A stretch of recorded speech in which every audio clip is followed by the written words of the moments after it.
Hello. क्या हुआ यार, इतनी सुबह सुबह फोन कर रहा है? कहाँ पर है तू? मैं घर में। अरे सुना क्या, अपना सिद्धार्थ आ रहा है। कौन सिद्धार्थ? अरे अपना दोस्त है सिद्धार्थ मल्होत्रा। मल्होत्रा? अच्छा, अपना यार दोस्त। अभी मैं अभी हाँ आ रहा हूँ, रुक जा, तैयार होके आ रहा हूँ। हाँ, जल्दी आ जल्दी हाँ, आ। आ रहा हूँ आ रहा हूँ। हाँ।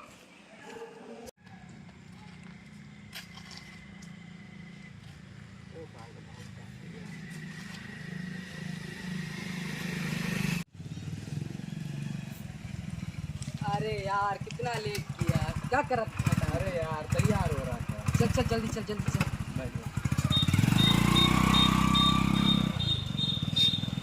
बहुत दिन बाद खाना खा रहा है, बहुत लेट कर दिया। हाँ यार, इस बार लेट कर दिया। 3 महीने में आता था, इतना 6 महीना कर दिया। आगे तो फिर पार्टी अब रात में करेगा अच्छे से।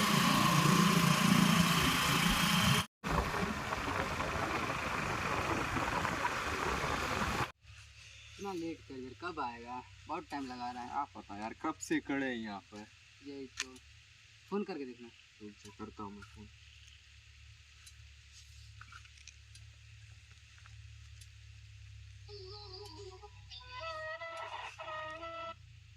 हेलो। हाँ, कहाँ है बे? आ रहा हूँ यार, रुको। कहाँ पर है? बस रास्ते में आ रहा हूँ। जल्दी आ। जल्दी आना। हाँ। ठीक।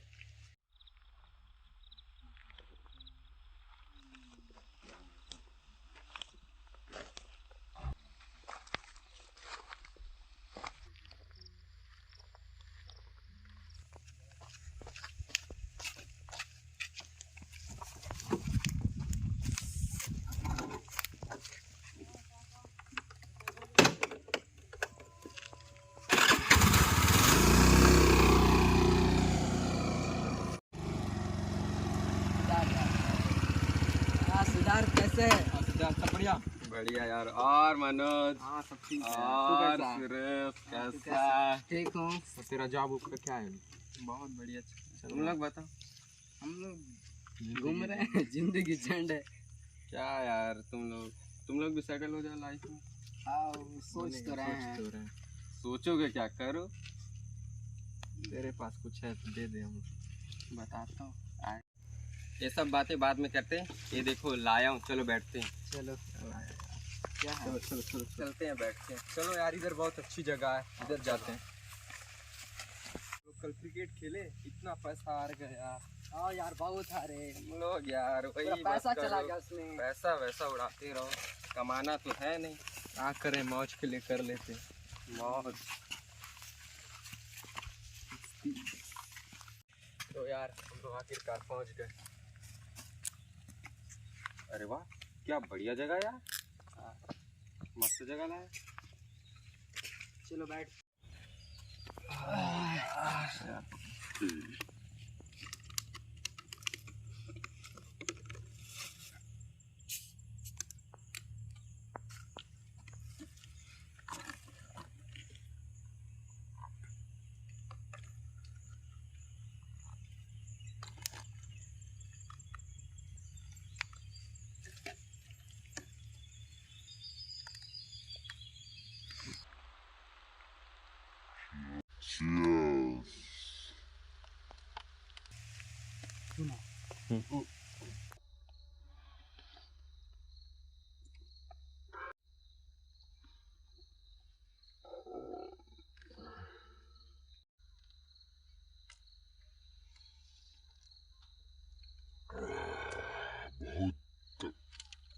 अबे यार, तुम लोग को पता है क्या, दुनिया में एक जैसे दिखने वाले लोग 7 होते हैं। मतलब अनन्या पांडे जैसे 7 लोग और हैं? हाँ यार। अरे वाह। वैसे तो 3 मेरी, 3 तेरी, 1 किसकी? अबे मेरी एक क्यों? ठीक है, 2 मेरी, 2 सुरेश की और 3 तेरी, क्योंकि तू कभी कभार छुट्टियों में आता है ना। तो फिर उर्फी जावेद भी साथ होगी। तो सुनो, 3 उर्फी तेरी, 2 मेरी, 2 तेरी। ओके, करेक्ट है। 2 अनन्या पांडे इसकी, हाँ 3 मेरी, 2 तेरी। समझे? ठीक समझे।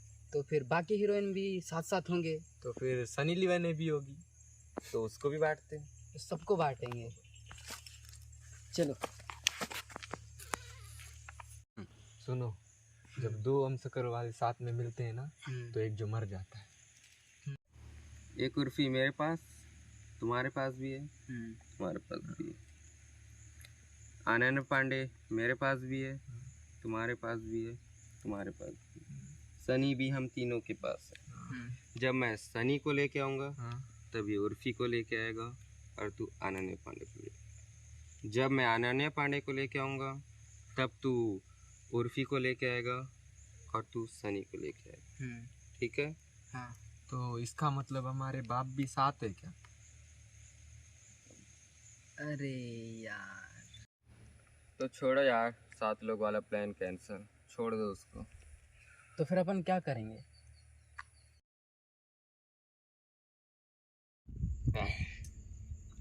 बहुत हार्ड है यार, बहुत कैसे हार्ड यार, नहीं होगा, बहुत हार्ड है बहुत।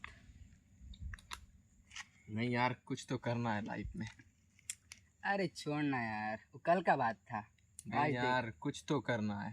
साले तुम लोग को कुछ करना नहीं है, खाली घूमते रहना गांव गांव, खाली लड़की को पटाते रहना है। पढ़ाई लिखाई करो, जॉब वॉब करो, खाली फ्री का खाना है। आज भी देखो मैं ची पिला रहा हूँ तुम लोग को, कभी तुम लोग भी पिलाया करो मेरे को। छपरी नल्ले बेरोजगार पड़े हो अभी तक, मेरे जैसा जॉब वॉब करो। कब करोगे ये जॉब वॉब? घर में पैसा वैसा दो, दिन भर घूमते रहोगे। सही है यार। पढ़ाई लिखाई करो, IAS वायस बनो, घर वालों को संभालो। खाली मेरे दम पे रहोगे तो क्या होगा? हैं? तुम लोग भी घर वालों को पैसा वैसा दो तब तो खुश होंगे। ये तो बोलते रहेंगे तुम लोग को, खाली हमारे दम पे जी रहा है। अरे रोक रोक समझे? रोक यार, हो गया बस। अरे तू क्या सोच रहा है? हमने क्या कुछ भी नहीं किया है। मैंने भी एक लड़की पटाया है, ये भी एक पटाया है। तो? मेरी वाली तो खाट के चली गई, इसका तो अभी चल रहा है। मेरी वाली बहुत अच्छी समझा ना? थी यार, बहुत अच्छी थी। अरे यार कोई नहीं, मिल जाएगी, दूसरी तो है। जिंदगी में बहुत लड़की है, मिल जाएगी, बहुत इतना टेंशन। ठीक है? हेलो। पी तू। हाँ बेबी। देख, इसका भी फोन आ गया। अब मेरी जलाने के लिए यहीं पे बात करेगा ये। क्या कर रहे हो? कुछ नहीं। हाँ, इधर मेरे दोस्त लोग साथ था। आपको कहीं जाना है? अच्छा, जा रहे हो? किसके साथ जा रहे हो? अच्छा, पड़ोसी के साथ। हाँ ठीक है, आराम से जाओ, अपना काम कर लो। फिर इधर मैं दोस्त लोग साथ हूँ। हाँ, 2-3 दिन में आ जाऊँगा मैं। हाँ चलो ठीक है फिर ना, आराम से जाओ। हाँ।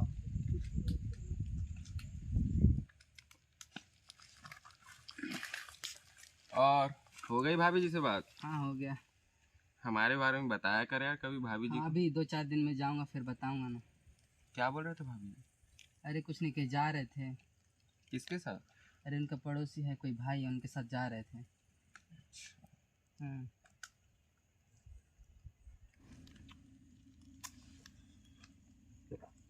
भाई सुनना। बोल। अरे अपनी गर्लफ्रेंड से मिलने जाना था 2-4 दिन में, कुछ पैसा चाहिए था, देगा ना? क्या यार, इसलिए बोला था तुम लोग को पैसा वैसा कमाओ, नौकरी वोकरी करो। जब देखो मैं कितना देते रहूँगा तुम लोग को पैसा। कभी अपने पैसे से भी जाया करो, गर्लफ्रेंड को भी देने के लिए मैं ही दूंगा पैसा, तो कैसे चलेगा है? अरे तू मेरी जान है रे, अपना भाई है, नहीं देगा क्या बता? अभी जाने वाला कुछ दिन में, फिर जाने से पहले देता हूँ पैसा। ठीक है? मेरे को पता था, मेरा भाई है ना, तू देगा। मेरे को भी कुछ पैसे देते हुए जा। हाँ यार दूंगा तेरे को भी। मेरा भाई रे, देगा।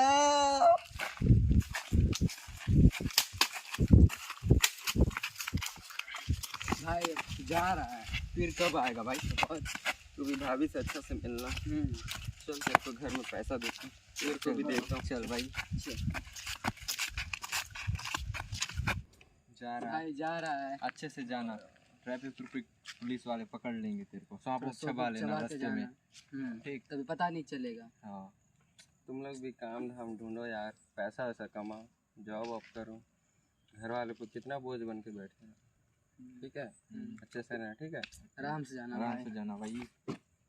ठीक है, याद निकलता हूँ। आएगी तेरी, बहुत याद बहुत आएगी। याद आएगी। ठीक है, आराम से जाना। इस बार जल्दी आना। बाय। चलो ये तो अब गया। तू कब जा रहा है भाभी से? तो 1-2 दिन में जाऊंगा। तो जाके क्या क्या करेगा, क्या प्लानिंग है? पहले तो उसको बिना बताए जाऊंगा, सरप्राइज दूंगा। उसके बाद घूमेंगे फिरेंगे, उसके बाद शॉपिंग करने ले जाऊंगा, फिर मैं तेरे लिए भी खरीदूंगा। उसके बाद जाएंगे उसके घर, थोड़ा बहुत प्यार व्यार करेंगे, फिर आऊँगा। बस और क्या प्लान है तेरा? बाकी सब नहीं बताऊंगा, वहाँ जाके क्या करूँगा आने के बाद बताऊंगा तेरे को मैं। चल ठीक है, आना जल्दी। बात करना चाहते हैं वह अभी स्विच ऑफ है। क्या हुआ यार, फोन नहीं उठा रहा है? करना चाहते हैं वह अभी स्विच ऑफ है। साले भाभी, साले संपर्क वो घर करना में चाहते लगाता हैं। है। अबे यार, इसको क्या हो गया, फोन ही नहीं उठा रहा, लग रहा ही नहीं है। चलो इसके घर में फोन लगाता हूँ। चलो इसके घर में फोन लगाता हूँ। हेलो, हाँ अंकल, वो सुरेश कहाँ है? फोन नहीं उठा रहा है।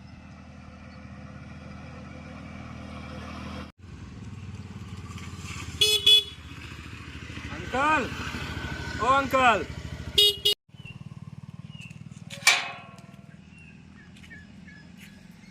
अंकल सुरेश कहाँ है? पता नहीं बेटा, जब से आया है 2 दिन हो गया है।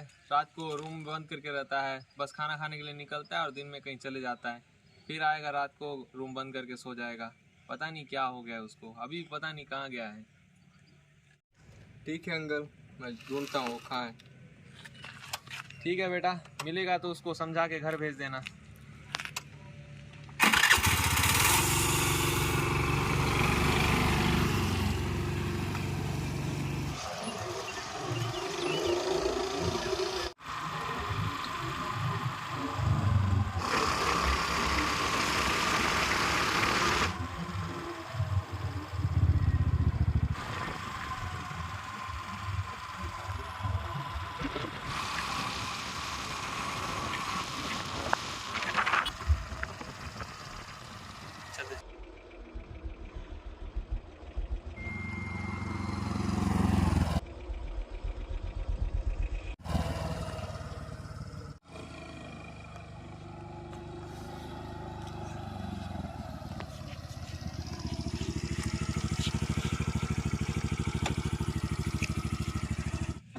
क्या हुआ, तू यहाँ क्या कर रहा है? हैं? फोन क्यों नहीं उठा रहा है? स्विच ऑफ बता रहा है। तेरे घर वाले भी पूरे परेशान है। क्या हुआ, बताना, बताना। क्या हुआ, भाभी से झगड़ा हुआ क्या? नहीं यार, ऐसी बात नहीं है। तो क्या हुआ? सोचा था तेरी भाभी को जाके सरप्राइज दूंगा, पर वहाँ जाने के बाद कुछ और ही हो गया। चल, मेरे से क्या छुपा रहा है, सब सच सच बता दे। मैं उसके रूम गया, उसको बिना बताए, और रूम में ही थी। तो मैं पहुंचा, उसको सरप्राइज़ दिया, बहुत खुश हुई, हक किए। उसके बाद घूमे घूमे, उसके बाद अपन उसके रूम के अंदर गए। उसके बाद वो अपने पड़ोसी के रूम में ले गई। उसके बाद अपन दोनों बहुत देर तक बात किए, उसके पड़ोसी से भी बहुत देर तक बात की। उसके बाद फ्रेश व्रेश हुए, रेडी होके फिर घूमने निकल गए। फिर अपन वहाँ से निकले, मैं अपना बाइक पकड़ा, पड़ोसी अपना बाइक पकड़ा।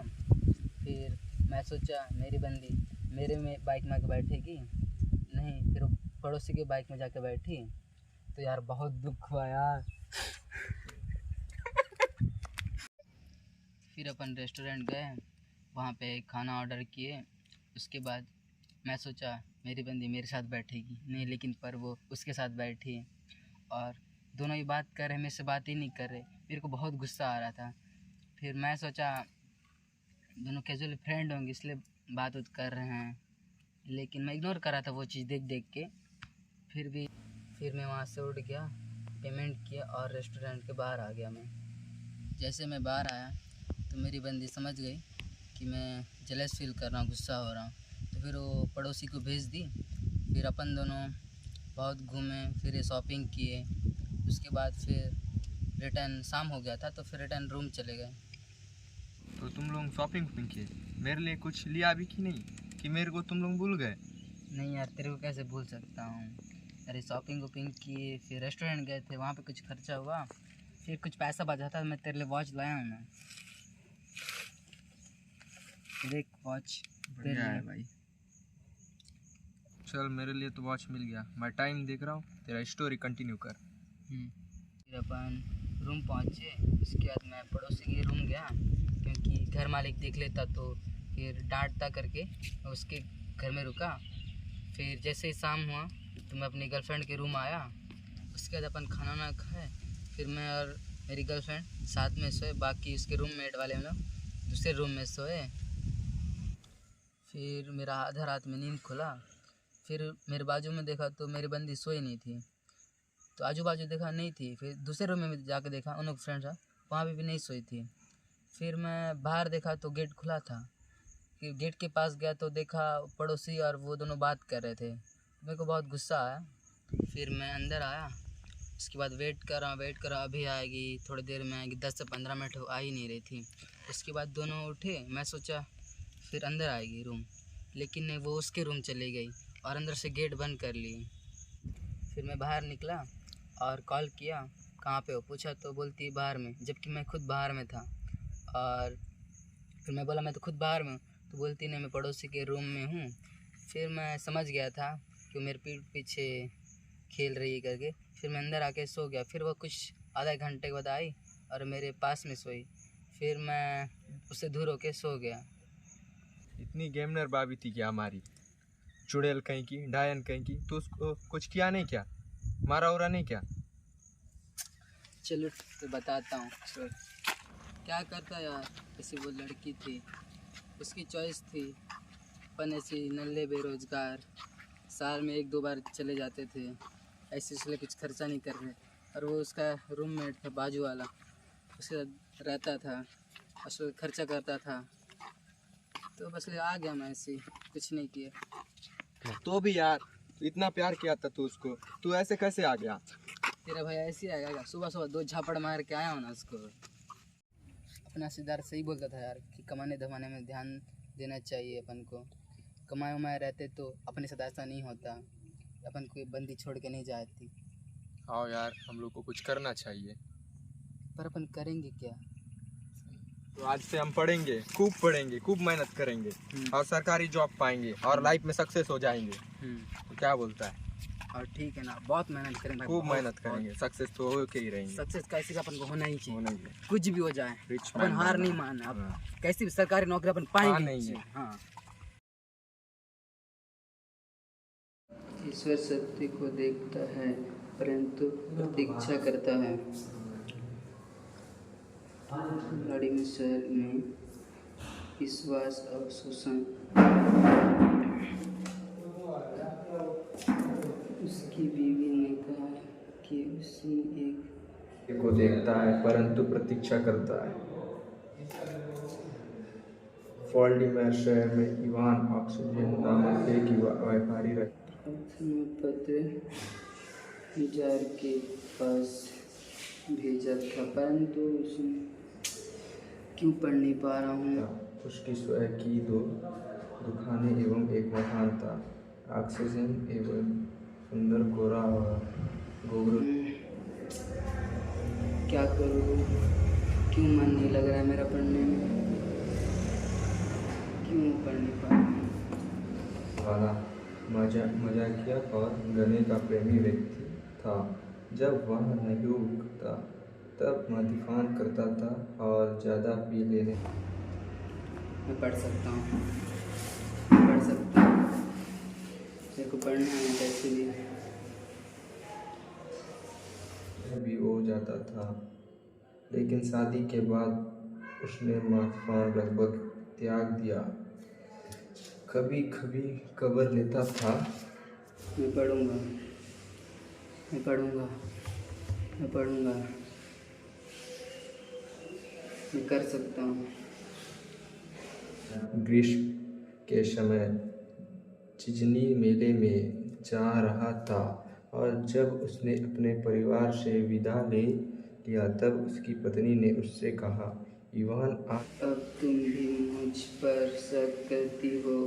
अफसोसन ने ऐसा कहकर अपना चेहरा छुपा लिया और रोने लगा। तभी एक सिपाही आया और बीवी बच्चे को चल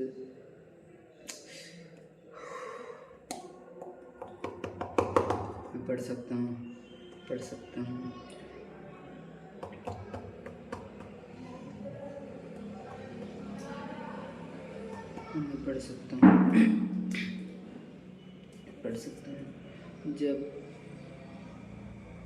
जब तुम भी मुझ पर शक करती हो।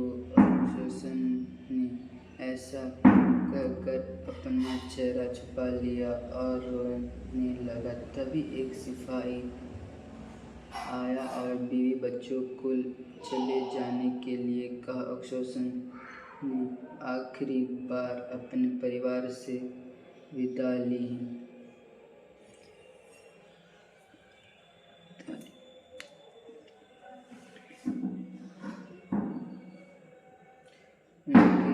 उनके जाने के बाद अफसोसन ने जो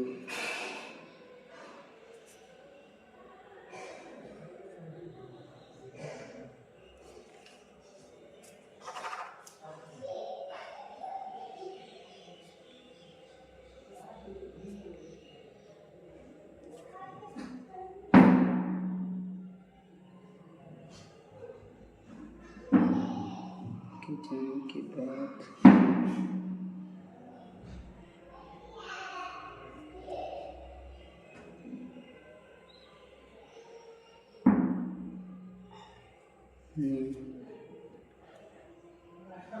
जो कुछ बातें हुई थी याद किया और जब उसे यह याद आया कि उसकी पत्नी भी उस पर शक करती है, उसने अपने आप से कहा, लगता है सिर्फ भगवान ही है, सच्चाई जानता है, अतः सिर्फ उसने ही प्रार्थना करनी चाहिए और उसकी करूँगा की आशा है। और अफसर ने कहा, भाई क्यों नहीं पढ़ पा रहा हूँ, क्यों सीढ़े हो रहे हैं? भाई को फोन करता हूँ, भाई कुछ कर सकता है मेरे लिए।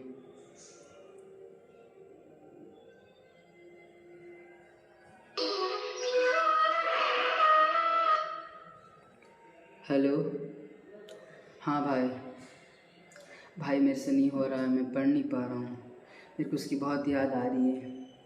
क्यों भाई, कुछ बताना, मैं कैसे करूँ, मेरे से पढ़ने नहीं हो रहा।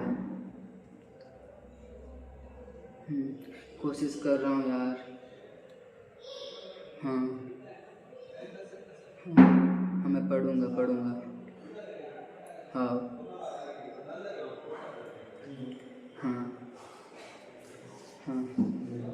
ओके, थैंक यू भाई बताने के लिए। अब मैं पढ़ूँ। नामक एक युवा व्यापारी होता है, उसकी स्वयं की 2 दुकानें एवं एक मकान था।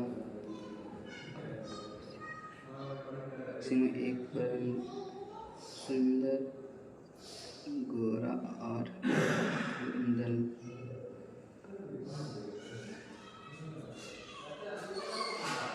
गुजराले गाँव वाला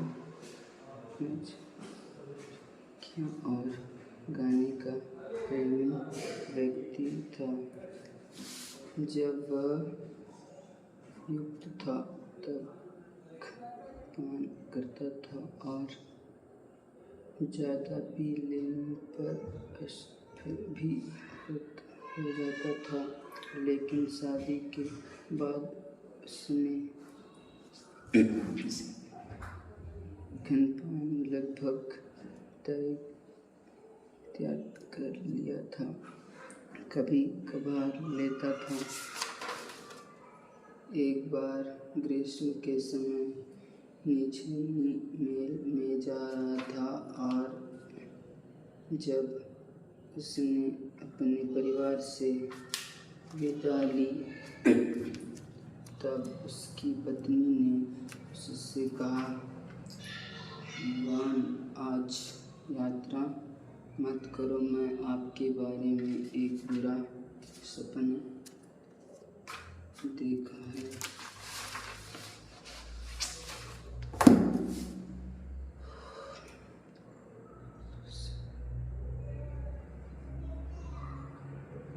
पक्षी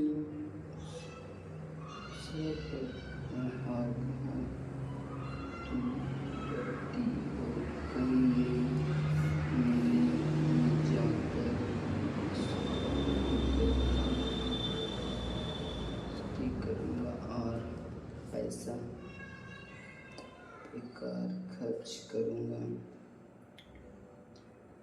उसकी पत्नी ने कहा, मैं नहीं जानती और क्या डर रही हूँ, मैं सिर्फ इतना जानती हूँ कि मैं एक बुरा सपना देखा है। सपने में मैं देखा जब मैंने शहर से वापस आकर टोपी उतारी तो तुम्हारा सारा बाल सफ़ेद हो चुका था। और सुसन हंसा और कहा, वह एक अच्छा शगुन है। देखना, मैं अपना सारा सामान बेचूंगा और मेले से तुम्हारे लिए कुछ तोहफा लेकर आऊँगा।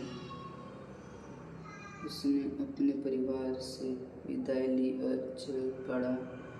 आधा रास्ता यात्रा करने के बाद उसकी पहचान के एक व्यापारी से मुलाकात हुई। वे दोनों रात को एक ही सराय में रहे। दोनों ने एक साथ चाय पी और बगल वाले कमरे में सो गए। देर तक सोने की आदत अक्सर की नहीं थी और ठंडे समय में यात्रा करने की इच्छा से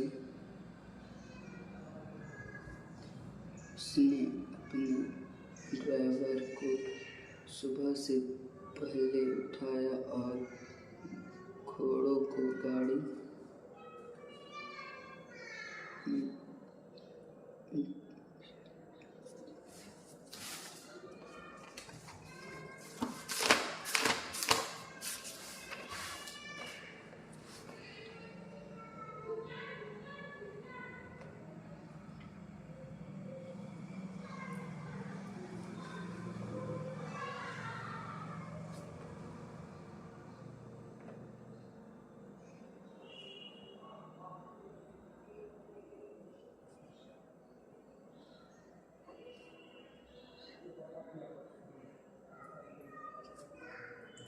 के मालिक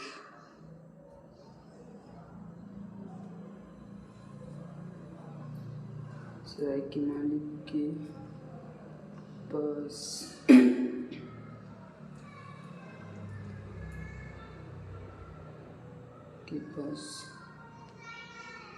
गया, जो कि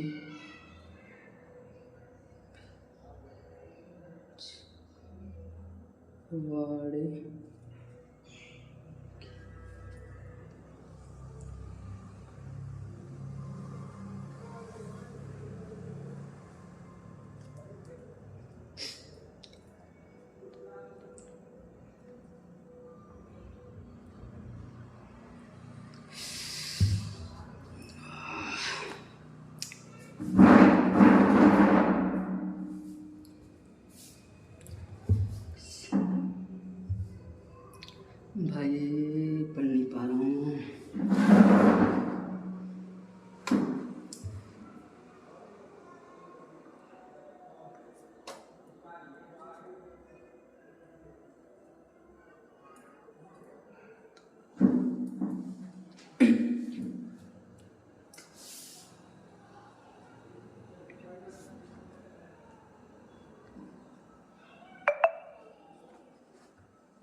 उसका बिल देखकर अपनी यात्रा प्रारंभ की। लगभग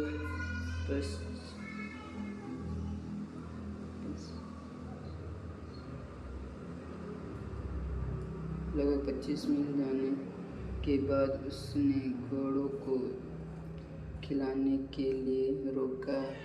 सराय के द्वार पर कुछ देर तक विश्राम किया और फिर पोर्च के अंदर जाकर समोवर में चाय के लिए पानी गर्म करने का आदेश देकर अपना गिटार निकाला और बजाने लगा।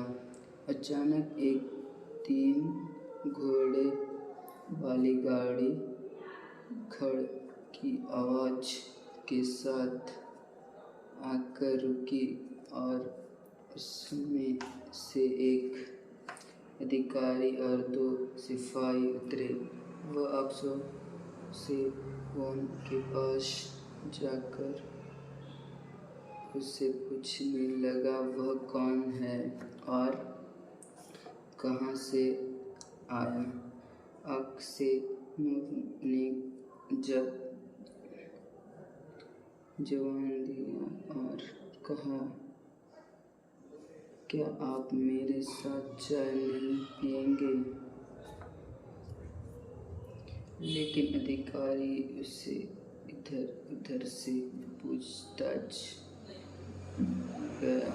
कल रात तुम कहाँ सोए थे? तुम केवल थे या एक व्यापारी के साथ?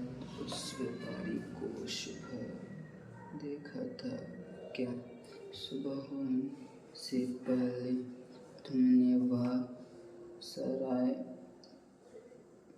एक व्यापारी के साथ उस व्यापारी को सुबह देखा था और सुबह होने से पहले तुमने वह सराय क्या छोड़ दी? अक्सेनोव को आश्चर्य हो रहा था।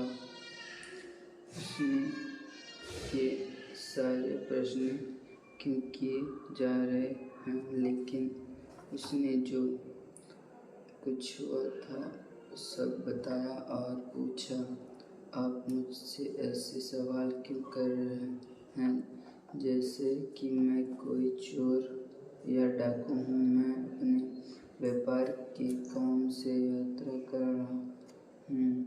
मुझसे और सवालात करने की कोई ज़रूरत नहीं है।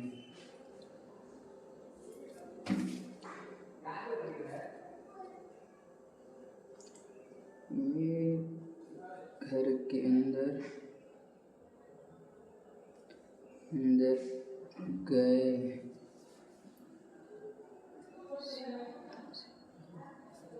सिपाहियों और पुलिस अधिकारी ने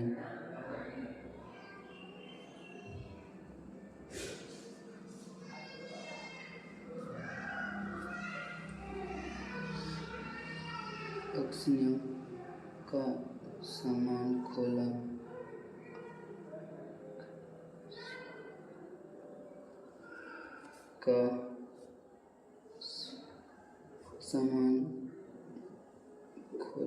और जांच करने लगे।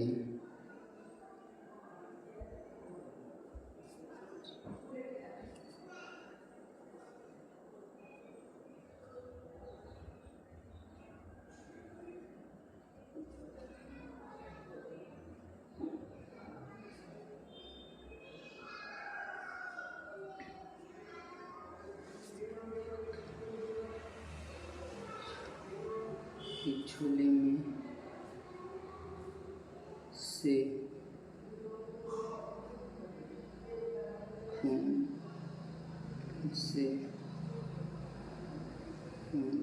एक चाकू देखकर भयभीत हो गया।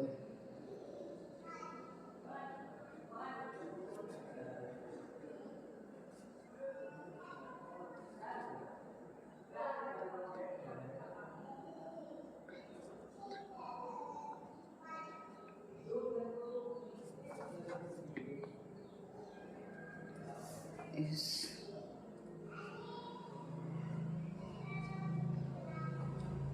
चाकू पर खून कहाँ से आया?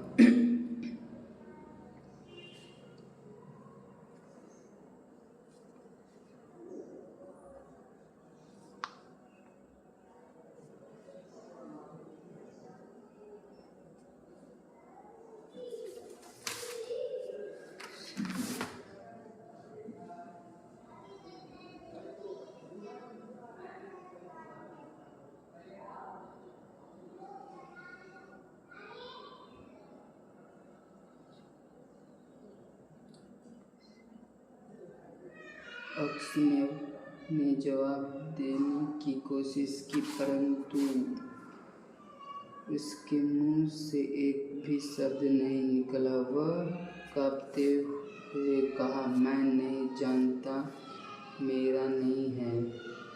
तब पुलिस अधिकारी ने कहा, आज सुबह व्यापारी का गला कटा हुआ बिस्तर पर मिला। तुम ही एक आदमी हो जो यह कर सकते थे। घर परंतु से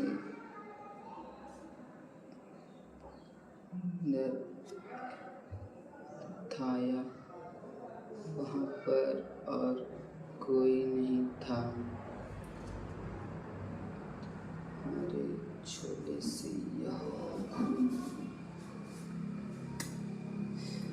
कर नहीं पा रहा हूँ।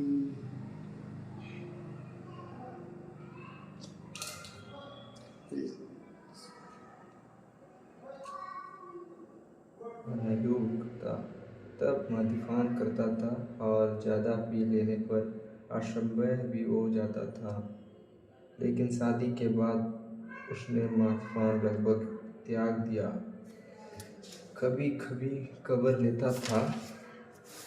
एक बार ग्रीष्म के समय चिजनी मेले में जा रहा था और जब उसने अपने परिवार से विदा ले लिया तब उसकी पत्नी ने उससे कहा, इवान, आज यात्रा मत करो, मैंने आपके बारे में एक बुरा सपना देखा है। आक्सेनोव हंस पड़ा है।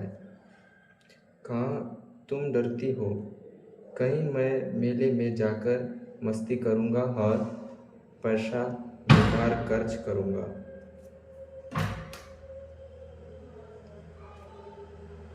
ऑक्सीजन हंसा और कहा, वह एक अच्छा शगुन है।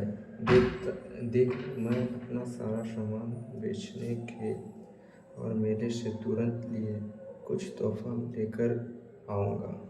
उसने अपने परिवार से विदाई ली और चल पड़ा। आधा रास्ता यात्रा करने के बाद उसकी पहचान के एक व्यापारी से मुलाकात हुई। वे दोनों रात को एक ही समय में रहे। दोनों ने एक साथ चाय पी और बंगाल वाले कमरे में सो गए। देर रात तक सोने की आदत एक्सनोव की नहीं थी और ठंडे समय में यात्रा करने की इच्छा। उसने अपने ड्राइवर को सुबह से पहले उठाया और घोड़ों की गाड़ी में जोतने के लिए आदेश दिया।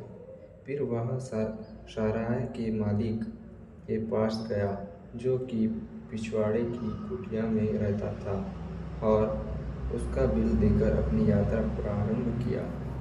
लगभग 25 मील जाने के बाद उसने घोड़ों को खिलाने के लिए रोका। सराया के द्वारा कुछ देर तक विश्राम किया और फिर फोर्ज के अंदर जाकर सोमवार में चाय के लिए पानी गर्म करने का आदेश दिया। अपना गिटार निकाला और बजाने लगा। अचानक एक 3 घोड़े वाली गाड़ी घाटी की आवाज़ के साथ आकर रुकी और उसमें से एक अधिकारी और 2 सिपाही उतरे। वह अक्सनोव के पास जाकर उसे पूछने लगा, वह कौन है और कहाँ से आया है। अक्सनोव ने सब जवाब दिया और कहा, क्या आप मेरे चाय नहीं पिएंगे? लेकिन अधिकारी उसे इधर उधर से पूछता गया। कल रात तुम कहाँ सोए थे? तुम अकेले थे? एक व्यापारी के साथ उस व्यापार को सुबह देखा था। सुबह होने के पहले तुमने वहाँ सराय को छोड़ दी। अक्सनौर को आश्चर्य हो रहा था उससे ये सारे प्रश्न क्यों किए जा रहे हैं, लेकिन उसने जो कुछ हुआ। फिर उस अधिकारी ने सिपाहियों को बुलाया और कहा, मैं इस जिले का पुलिस अधिकारी हूँ। वहाँ मैं तुमसे प्रश्न पूछ रहा हूँ क्योंकि जिस व्यापारी के साथ तुम कल रात थे उसका गला कट गया। हमें तुम्हारे सामान की जांच करनी पड़ेगी। वे घर के अंदर गए। सिपाहियों और पुलिसों अधिकारियों ने अक्सनौर का सामान खोला और जांच करने लगे। अधिकारी ने एक झोले में से चाकू निकाला और अचानक चिल्लाया, यह चाकू किसका है? अक्सनौर उसके झोले में से खून से रंगा एक चाकू देखकर भयभीत हो गया। इस चाकू पर खून कहाँ से आया? अक्सनौर ने जवाब देने की कोशिश की, परंतु मुंह से एक भी शब्द नहीं निकला। वह कांपते हुए कहा, मैं नहीं जानता, मेरा नहीं है। तब पुलिस अधिकारी ने कहा, आज सुबह व्यापारी का गला काटा हुआ बिस्तर पर मिला। तुम ही एक आदमी हो जो यहाँ कर सकते हो। घर अंदर से बंद था, वहाँ पर और कोई नहीं था। तुम्हारे झोले से कौन से रंग चाकू मिला? तुम्हारा चेहरा और आचरण तुम्हारी चुगली कर रहा है। मुझे बताओ, तुमने उसे कैसे मारा और कितने पैसे चुराए हैं? अक्सनौर ने कहा, कसम खाकर कहा कि मैं उससे ऐसा नहीं किया। चाय के बाद उस व्यापारी से मिल ही नहीं पाया और उसके पास सिर्फ अपने 8,000 रूबल्स है तथा चाकू उसका नहीं है, लेकिन उसका गला भरा हुआ था, चेहरा पीला पड़ गया था और डर से तर काँप रहा था जैसे कि उसने अपराध किया है। पुलिस अधिकारी ने अक्सनौर से कहा, बंधाई के लिए सिपाहियों को आदेश दिया और घोड़ी गाड़ी पर बैठने के लिए कहा। जब उन्होंने उसके पैर बांधकर उसे घोड़ेगाड़ी में फटक दिया, तब अक्सनौर पर बैठने के लिए कहा। अपने आप को क्रॉस किया और रोने लगा। उसका पैसा व सामान छीन लिया गया और उसे पास के शहर में कैद किया गया। व्लादिमीर में उसके चरित्र के बारे में छानबीन की। वहाँ के व्यवसायियों और लोगों ने कहा कि वह जवानी में शराब पीकर समय बर्बाद किया करता था, लेकिन वह अच्छा आदमी है। फिर कोर्ट में कार्रवाई शुरू हो गई। उस पर रिजवान ने एक व्यापारी की हत्या का और उससे 20,000 रूबल्स डकैती करने का आरोप लगा दिया। उसकी बीवी आस्था हो गई और कुछ भी विश्वास नहीं कर पा रही थी। उसके बच्चे बहुत छोटे थे, एक दूध पीता हुआ बच्चा भी था।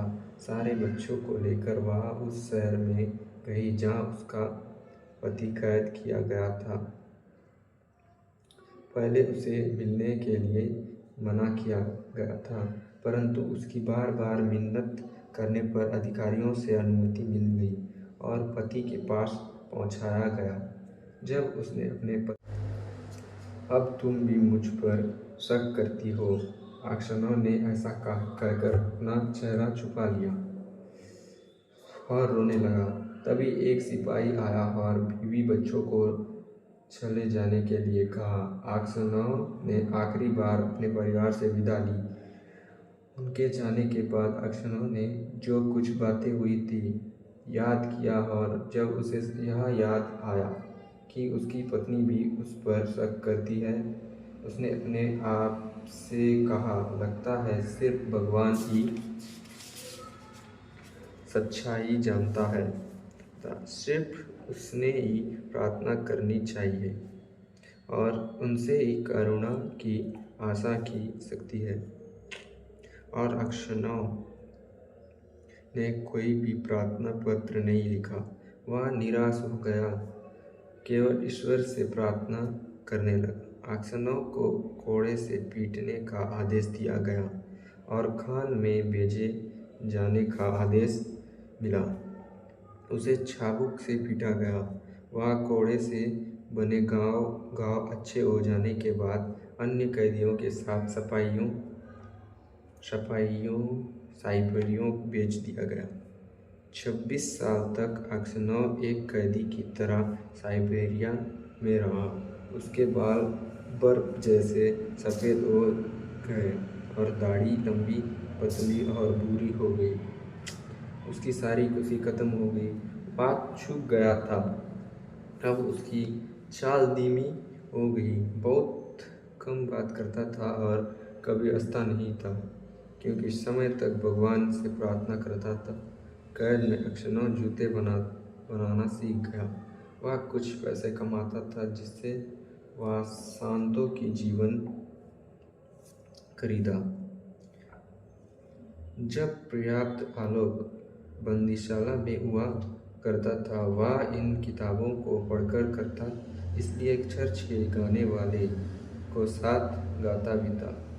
बंदीशाला के अधिकारी अक्सनोव ने साथ संभव के पसंद करते थे। वह अन्य करियर अधिक उसे सम्मान दिया करते थे। वह अपने दादाजी और संत बुलाया करते थे।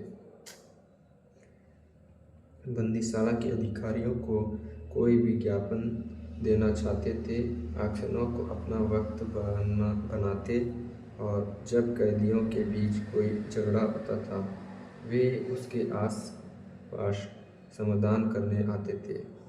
अपने घर से अक्सनोव को कोई भी खबर प्राप्त नहीं होती थी और यह भी नहीं मालूम था कि उसके बच्चे बीवी जिंदा है या नहीं। एक दिन कैदियों का एक नया दल जेल में आया। शाम को पुराने कैदी नए कैदियों के चारों ओर गिर गए थे। किस शहर या गांव से आए हैं, पूछने लगे। अक्सनोव झुकी हुई नज़र से सब कुछ सुनाता रहा। कैदियों में से एक 60 साल का ऊंचा कद और छोटे छोटे कटी हुई दाढ़ी वाला आदमी था। क्यों कैद किया गया बता रहा था। उसने कहा, दोस्तों, मैं सिर्फ स्लैब में बंधा हुआ एक घोड़ा ले गया था और मुझे कैदी बनाकर चोरी का आरोप लगा दिया। मैंने अक्सनोव ने अपना सिर उठाया और पूछा, सेम्योनिक, ये बताओ, व्लादिमीर के व्यापारी अक्सनोव के बारे में तुम कुछ जानते हो? क्या उसका परिवार अभी भी जिंदा है या जीवित है? मैं उन्हें अवश्य जानता हूँ। अक्सनोव का परिवार अमीर है, हालांकि उनका पिता साइबेरिया में है। लगता है हमारे जैसा एक पापी होगा। और आप दादाजी, आप यहाँ कैसे आए? अक्सनोव ने अपने दुर्भाग्य के बारे में बताया। अच्छा, नहीं समझा। उसने एक लंबी सांस ली और कहा, मेरे पाप के लिए मैं 26 साल से जेल में हूँ। कौन सा पाप? मकर सेम्योनिक ने पूछा। लेकिन अक्सनोव ने सिर्फ यह कहा, ठीक है, जरूर, यह मुझे पाना था। वह शायद और कुछ नहीं कहता, लेकिन अन्य कैदियों ने उसे बताया कैसे किसी ने एक व्यापारी को मारकर चाकू अक्सनोव के सामान के अंदर रख दिया और निर्दोष अक्सनोव को सजा हो गई। जब मकर सेम्योनिक ने यह सुना, उसने अक्सनोव की तरफ देखा, अपना घुटनों पर थप्पड़ मारा और कहा, वाह, यह आश्चर्य है कि वास्तविक रूप से हम लोगों का यह मिलना आश्चर्यजनक है। इन बातों से अक्षनों को लगा, कहीं यह वही आदमी तो नहीं जिसने उस व्यापारी को मारा था। वह नहीं जानता था, इसलिए उसने पूछा, हो सकता है समनिक, तुम इसके बारे में पहले ही सुन चुके हो, अथवा तुमने मुझे पहले देखा है। मैं बिना सुने कैसे रह सकता था। दुनिया में अफवाहों की कमी नहीं है, लेकिन यह बहुत पहले की बात है। वह मैंने क्या सुना था भूल गया। हो सकता है तुमने सुना हो किसके इस व्यापारी को मारा था। अक्षनों ने पूछा। मकर सैनिक हंस दिया और बुला दिया, यह वह हो सकता है जिसके झोले में चाकू मिला। अगर और किसी ने वहाँ पर चाकू छुपा दिया था, वह चोर नहीं है जब तक वह पकड़ नहीं जाता। ऐसा कहा, तुम्हारे झोले में कोई चाकू कैसे छुपा सकता है जब यह तुम्हारे सिर के नीचे है। इससे तुम्हारी नींद जरूर टूट जाती है। यह सुनकर अक्षनों को निश्चित हो गया कि उस व्यक्ति ने ही व्यवसायी की जान को मारता था।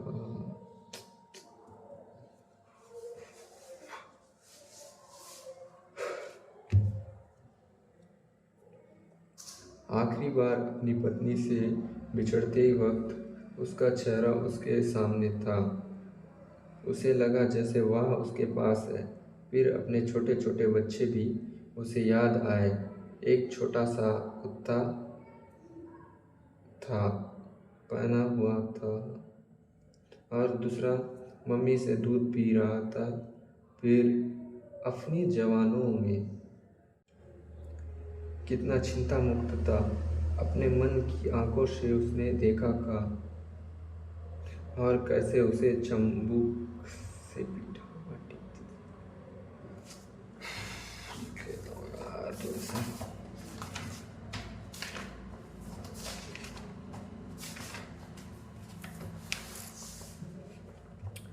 और यह शब्द परमाणु संख्या का है। अक्षनों ने सोचा, मकर सैनिक के प्रति उसका गुस्सा इतना हो गया कि उसने बदला लेने के लिए सोचा, इससे खुद वह नष्ट क्यों ना हो जाए। रात भर वह प्रार्थना करता रहा, लेकिन उसे कोई चैन नहीं मिला। दिन भर वह मकर सैनिक पास नहीं गया। इसी तरह 15 दिन बीत गए। अक्षनों ने रात भर सोई नहीं। पता था और इतना दुखी गया था कि उसे यह नहीं मालूम कि वह क्या करे। एक रात वह जेल के अंदर घूम रहा था। उसने देखा कुछ मिट्टी कैदियों के सोने के लिए शेल्फ के नीचे से गिर रही थी। क्या था उसे देखने के लिए वह रुक गया। अचानक मकर सैनिक अक्षनों ने उसे अनदेखा कर देखा। आगे बढ़ जाने की कोशिश कर रहा था, लेकिन मकर ने उसका हाथ पकड़कर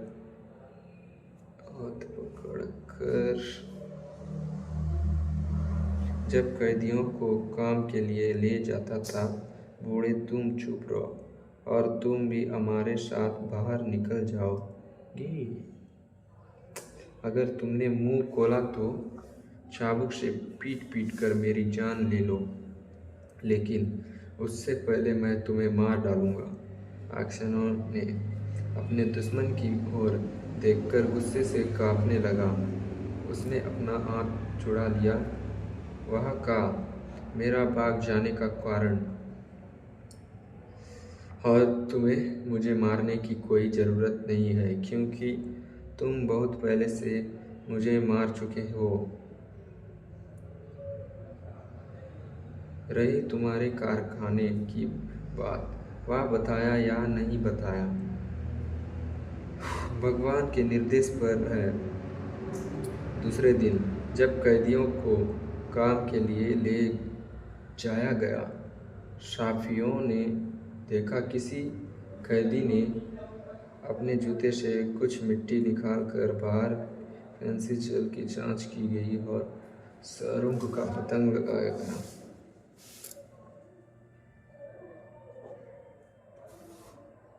गवर्नर ने फिर दोहराया, अच्छा बूढ़े, मुझे सच बताओ, दीवार के नीचे कौन खोद रहा था? अक्सनों ने मकर शैमुनिक की ओर देखा और कहा, मैं नहीं कर सकता महाशय, यह कहना भगवान की इच्छा नहीं है। आप मेरे साथ सुलूक करना चाहते हो? करो, मैं आपसे आंत में हूँ। गवर्नर बहुत कोशिश की, लेकिन अक्सनों ने कुछ नहीं कहा। अंत बात की वही छोड़ना पड़ा।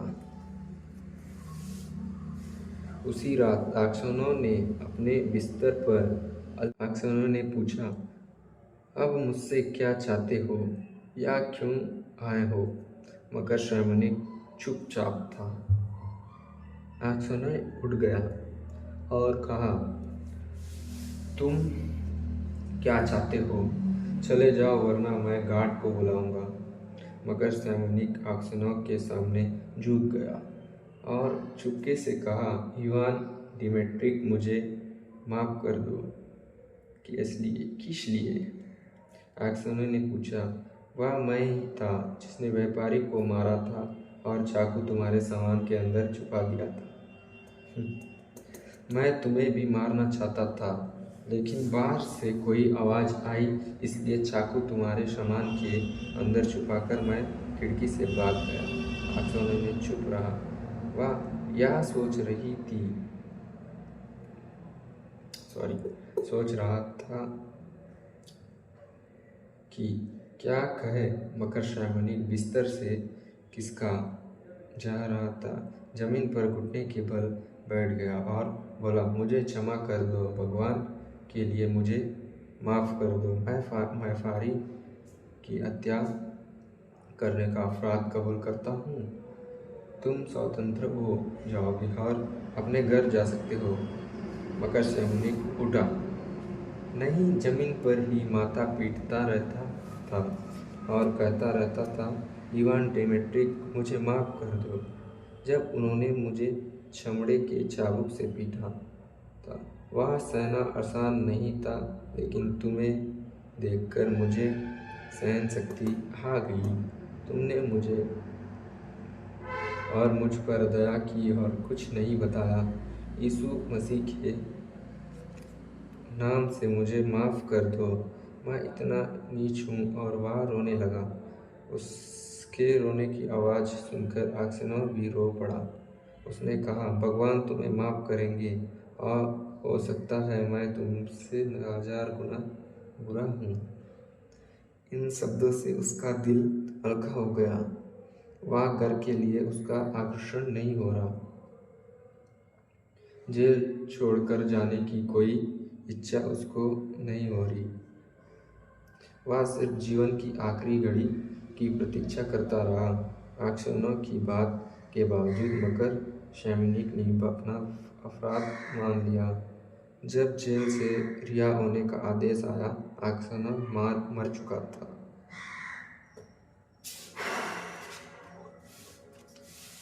आज के लिए इतना ही यार, कल पढ़ूंगा क्या था।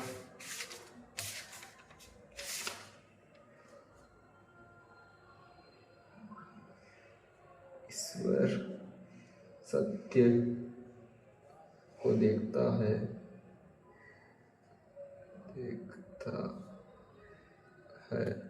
परंतु प्रतीक्षा करता है।